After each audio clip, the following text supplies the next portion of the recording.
बूढ़े गिद्ध की सलाह। एक बार गिद्धों वल्चर्स का झुंड उड़ता उड़ता एक टापू पर जा पहुंचा।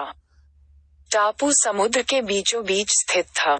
वहां ढेर सारी मछलियां, मेढक और समुद्री जीव थे। इस प्रकार गिद्धों को वहां खाने पीने को कोई कमी नहीं थी। सबसे अच्छी बात ये थी कि वहां गिद्धों का शिकार करने वाला कोई जंगली जानवर नहीं था। गिद्ध वहां बहुत खुश थे। इतना आराम का जीवन उन्होंने पहले देखा नहीं था। उस झुंड में अधिकांश गिद्ध युवा थे। वे सोचने लगे कि अब जीवन भर इसी टापू पर रहना है, यहाँ से कहीं नहीं जाना, क्योंकि इतना आरामदायक जीवन कहीं नहीं मिलेगा। लेकिन उन सब के बीच में एक बूढ़ा गिद्ध भी था। वह जब युवा गिद्धों को देखता तो चिंता में पड़ जाता।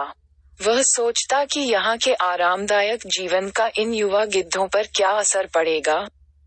क्या ये वास्तविक जीवन का अर्थ समझ पाएंगे?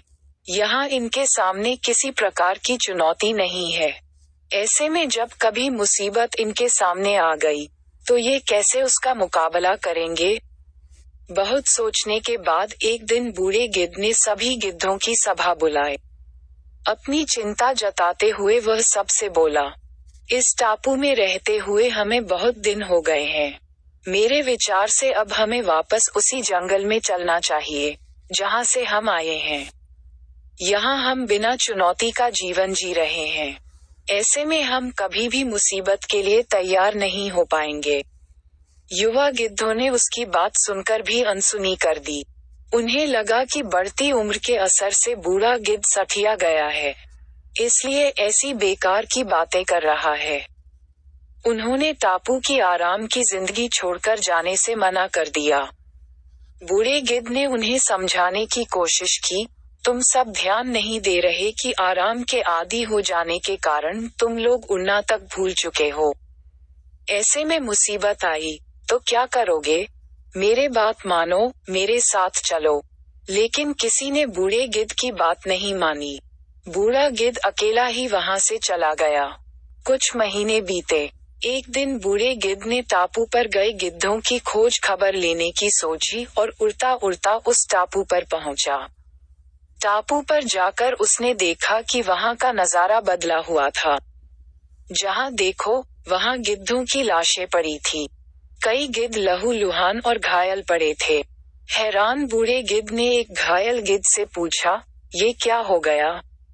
तुम लोगों की ये हालत कैसे हुई? घायल गिद्ध ने बताया, आपके जाने के बाद हम इस टापू पर बड़े मजे की जिंदगी जी रहे थे। लेकिन एक दिन एक जहाज यहाँ आया। उस जहाज से यहाँ चीते छोड़ दिए गए।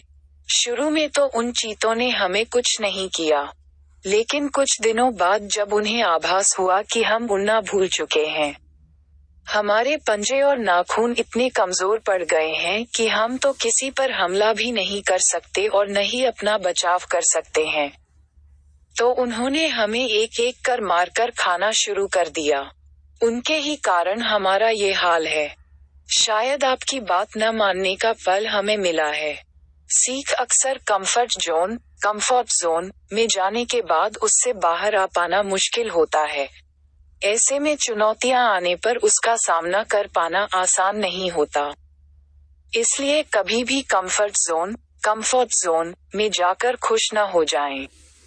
खुद को हमेशा चैलेंज देते रहे और मुसीबत के लिए तैयार रहें। जब तब आप चुनौती का सामना करते रहेंगे, आगे बढ़ते रहेंगे। अगर आपको वीडियो अच्छा लगा तो सब्सक्राइब करें और शेयर करें एजुकेशन स्टोरी।